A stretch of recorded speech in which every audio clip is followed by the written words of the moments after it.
Happy Saturday night, everybody. Live on YouTube right now for Beyond the Blast Doors because I'm going to do a comic book haul, and that's not the exciting comic book. I have it at the bottom of the pile. I'm really excited.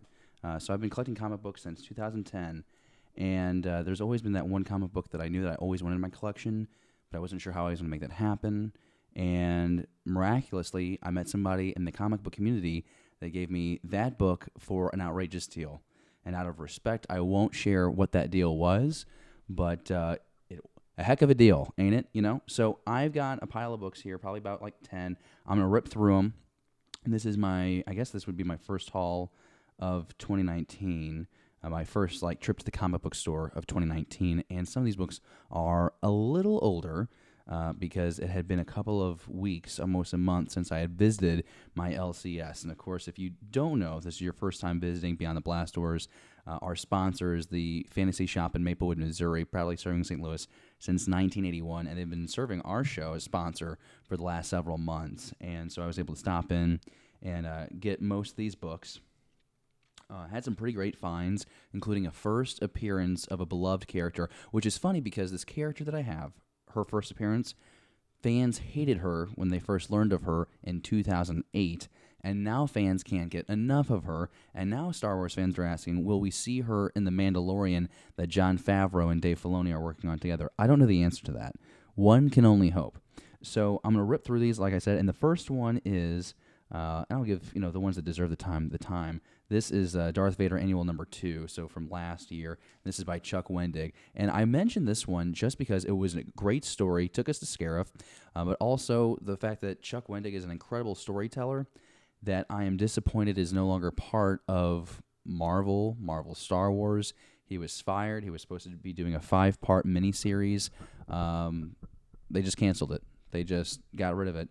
And it's a shame. I don't think they liked his behavior on social media, but yeah, Annual number 2 was great. Like I said, took us to Scarif, filled in a couple of the blanks that we had from Rogue One, so really good book. So I went ahead and picked that up. Next, we have all of the Thrawn books, so I'm going to show all the covers. This is Thrawn number 6. Jody Houser, Luke Ross did the art for this series, and the reason why I bring this up is Jody Houser right now is destroying in the best possible way Age of Republic, all those single-shot comics that are coming out right now. The Qui-Gon Jinn one was awesome. Obi-Wan was awesome. The Jango Fett one, I took the time and made a video of it, put it on the channel just a couple days ago because it was that good, and it's got me excited again to research canon and figure out where stuff lines up on the timeline and what does this mean, where does this come from, who used this weapon first, all those things I want to explore now. So this is number 4, Thrawn number 4, great looking cover there. And then on the flip side, I got number 5. And as a tribute to my good friend Alex, the comic hoarder, I'm now using blue painter's tape to tape down my comic books. And, it kind of blocks Thrawn's head. It kind of blends in. Eventually, number 5 here is going to get its own bag and board. Of course, Mylar halfback. This is my favorite one out of all of them, though. I was able to snag this.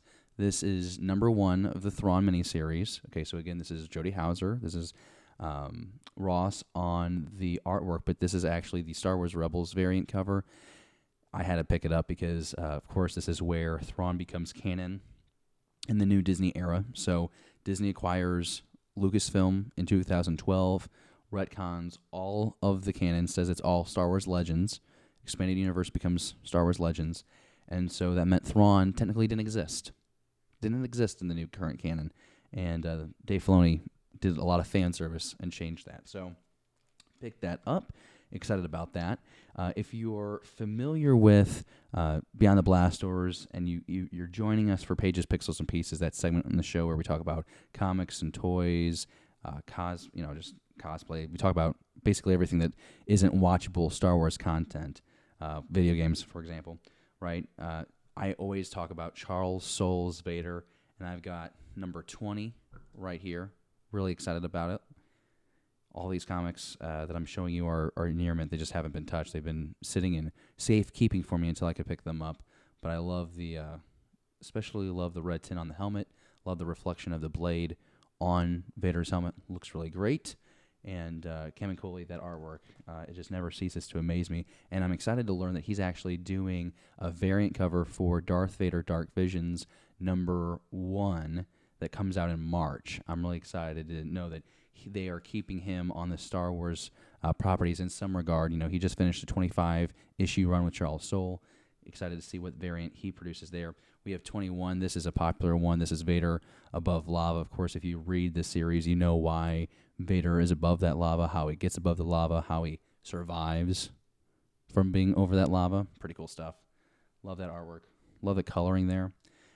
Number 22, Momin. This is a new character introduced in this series, and this is kind of the first real exploration that we've gotten about the Age of the Republic, or the Older Republic, I should say. Charles Soule introduced this character, a Sith Lord, and somehow this helmet is able to possess bodies and bring the Sith Lord back to life. And it's a fun adventure that you go on here, and culminates to a really satisfying grand finale. I got 23 here, Darth Vader 23 with Charles Soule again, and Vader looking on to his castle on Mustafar. And honestly, this is one of my top 5 covers of the 25-issue run, and that's hard to do, to decipher what 5 are the best. So this is one of my 5 favorite covers from the run. And I mean, I can go back to issue number 2, the Clone Trooper helmet variant with the rain. I think of number 5 with the shattered eyepiece. But this is a piece of art that I know several people have talked about blowing it up and putting it on their wall. It just really does look stellar. We have come to the end. I don't have 25 with me. I'm going to have that one special case for number 25. I want to keep that thing safe. But I was able to find a couple of old Clone Wars comics. We're going back to the Dark Horse era, and this is the original Clone Wars run, and I'm really excited to share that I found number 3 in really good condition. I'll show you that here. Make sure that you can enjoy the colors. Definitely a little bit more cartoony than the style of Kamikoli that I just showed you with the Darth Vader run. But number 3, really excited to find that. Minimal damage. I was told they said it was like very good, and there's like a spine tick here at the bottom.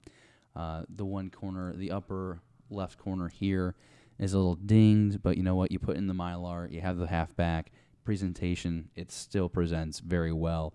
Yeah, I'm a little bummed out about finding the corner, but honestly, in 2019 to find this comic in this good a shape at a shop, I was really happy about it. So had to grab that.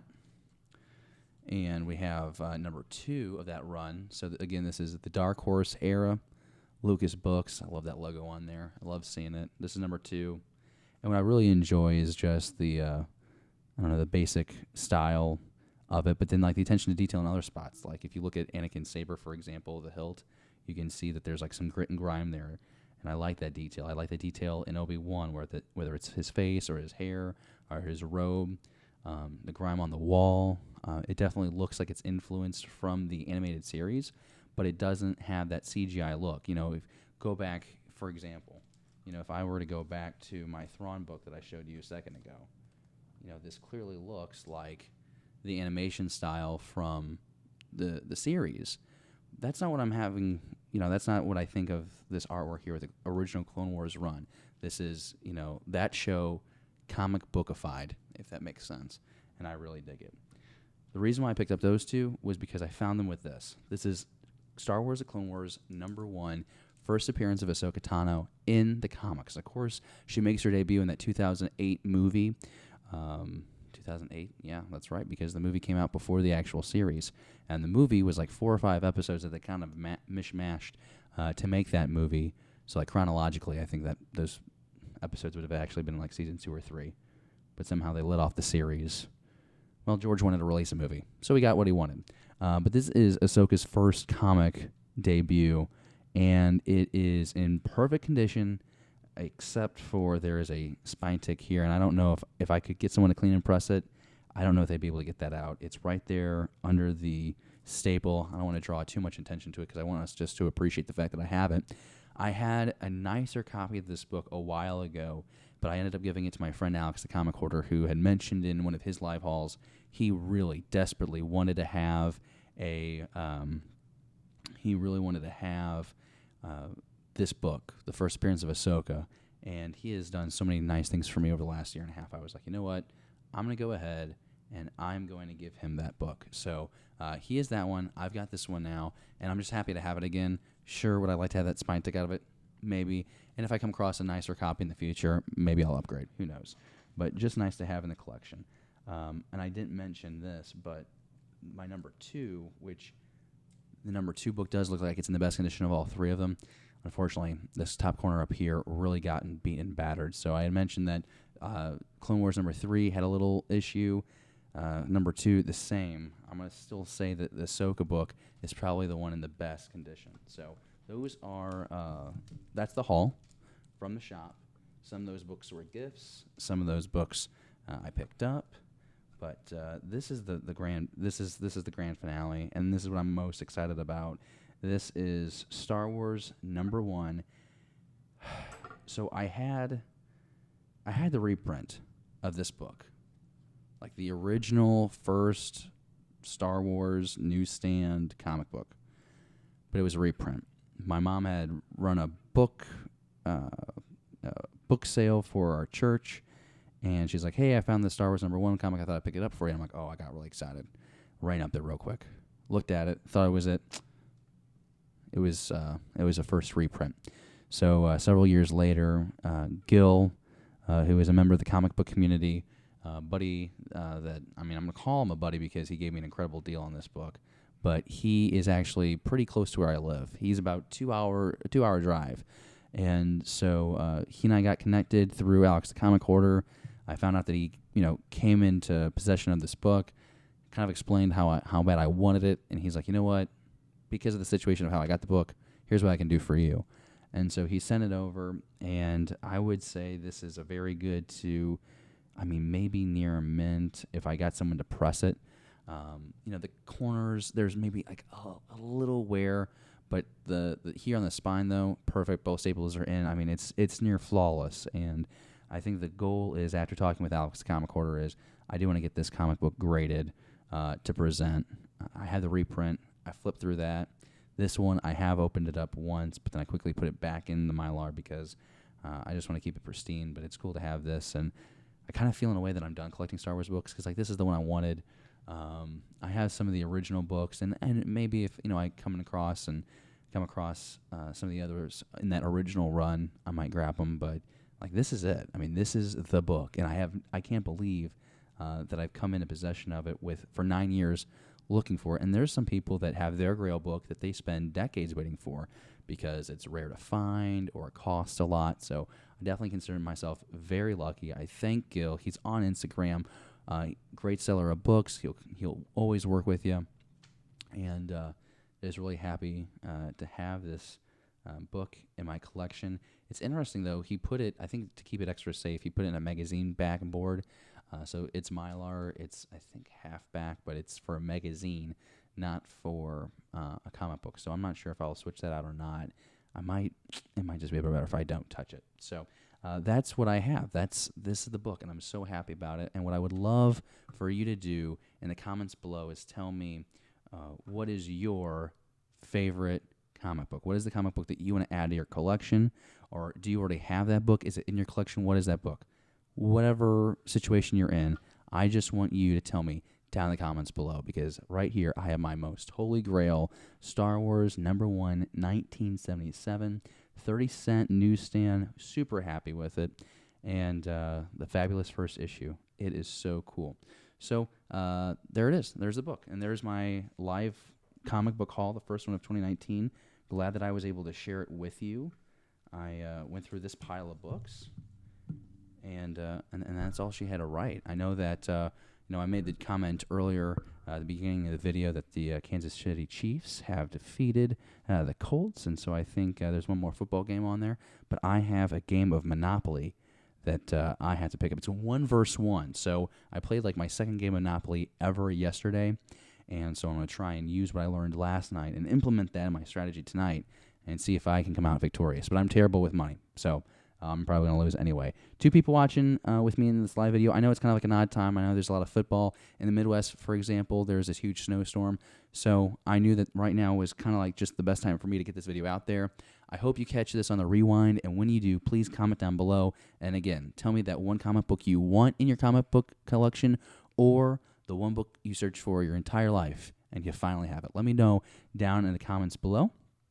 And I'll see you soon. It's been a lot of fun. Always so much fun to get on here, live stream, talk about my hauls. And I want to try and do more of this in the new year in 2019. And I just hope that you join me and that we can continue to appreciate the books that I find. And I'll appreciate the books that you find. I'll see you soon. Thank you for watching Beyond the Blast Doors. Be sure to subscribe to our channel. Don't forget, give us a thumbs up and leave a comment. Beyond the Blast Doors, a Star Wars conversation.